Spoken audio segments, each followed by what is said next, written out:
Une entreprise peut réussir pendant 5 ans et s'effondrer en 2 ans. Pour cause, absence de planification stratégique, absence de diagnostic stratégique. Aujourd'hui, nous allons vous présenter le cas de l'entreprise Belle Dame Salle, fait dans la confection de vêtements. Je suis Ganke Jonathan, consultante en ingénierie industrielle et en management de l'innovation. Belle Dame Salle est une entreprise de confection textile gérée par Madame Akoum Stéphanie. L'entreprise est ouverte en 2008, elle avait 3 employés. Le succès au rendez-vous, l'évolution se fait suivre, l'entreprise connaît un très bon démarrage. Très rapidement, en 2 ans plus tard, l'entreprise se voit contrainte de doubler son personnel. Elle passe donc de 3 employés à 6 employés. 4 ans plus tard, le chiffre d'affaires de l'entreprise est quadruplé, c'est-à-dire multiplié par 4. L'entreprise continue son développement. En 2015, elle atteint son pic de croissance, tout va pour le mieux. Sa croissance, elle se porte bien, tout se porte bien. Et bizarrement, c'est là que tout va se jouer. En 2016, le chiffre d'affaires dégringole. Les ventes se raréfient. Les clients se font de plus en plus absents, voire irréguliers.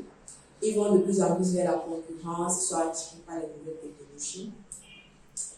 L'entreprise chute brutalement de son chiffre d'affaires et elle peine à se remettre.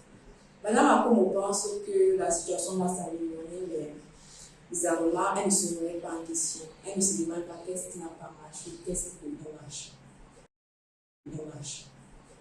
Conclusion, en 2024, Madame Akoum se retrouve qu'avec un seul employé, les employés sont partis pour appeler. Elle n'a plus qu'un employé, elle peut dépendre avec 6. Et ce n'est pas tout en fait que son chiffre d'affaires a baissé d'un 1/6. Et elle n'a plus qu'un dixième de ses clients. Donc sa clientèle actuelle ne représente qu'un dixième de sa clientèle dans le temps. Et donc Madame Akoum se pose toujours pas la question.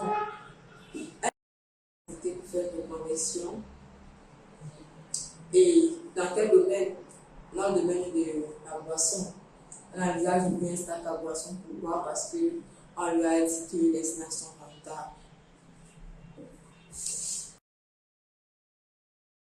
Que s'est-il passé? Pourquoi une entreprise aussi prospère a-t-elle fini à la ligne de la fermeture?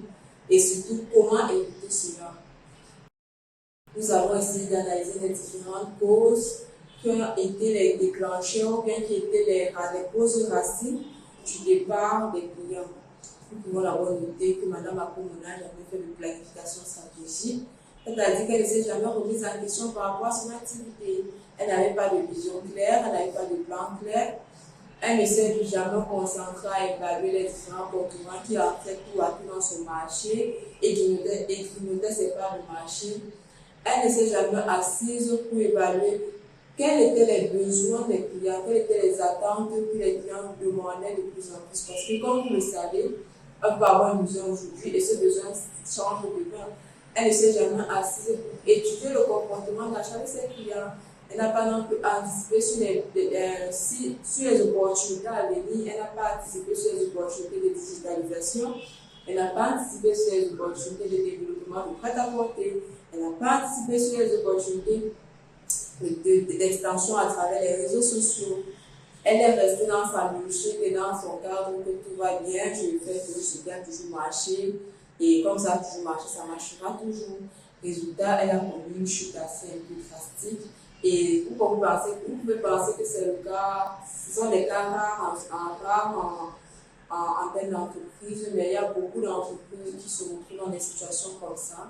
Elles n'analysent pas le marché, elles n'évaluent pas les besoins et les attentes des clients, elles ne se remettent pas en question, elles ne font pas de planification stratégique quant à l'avancée ou quant à la vision qu'elles veulent imposer à leur activité.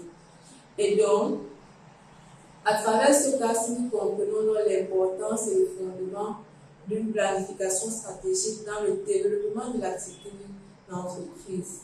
Je dis bien, la planification stratégique n'est pas un luxe qu'une entreprise doit se permettre, mais c'est une nécessité à sa croissance. Parce qu'une entreprise ne peut pas se développer si elle ne prend pas la peine de planifier tout à tout ses activités.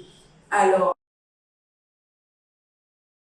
qu'est-ce que la planification stratégique aurait permis à l'entreprise de faire? La planification stratégique aurait permis à l'entreprise de part d'avoir une feuille de route, c'est-à-dire une méthode, une démarche sur laquelle l'entreprise décline les différents objectifs sur le court terme, le long terme, le moyen terme. La planification stratégique aurait permis à l'entreprise d'étudier les tendances de son marché, d'analyser la concurrence, de faire une remise en question par rapport à ses process, par rapport à ses procédés. Comment est-ce que je gère mes procédés en interne? Comment est-ce que je pilote mon activité au quotidien? Est-ce que la manière que je pilote mon activité au quotidien est la meilleure manière ou est-ce qu'il y a des méthodes plus aptes ou plus développées? La planification stratégique aurait permis à l'entreprise de mettre le client au centre de l'entreprise, c'est-à-dire au centre de son besoin, d'orienter l'entreprise au centre des besoins et des attentes des clients.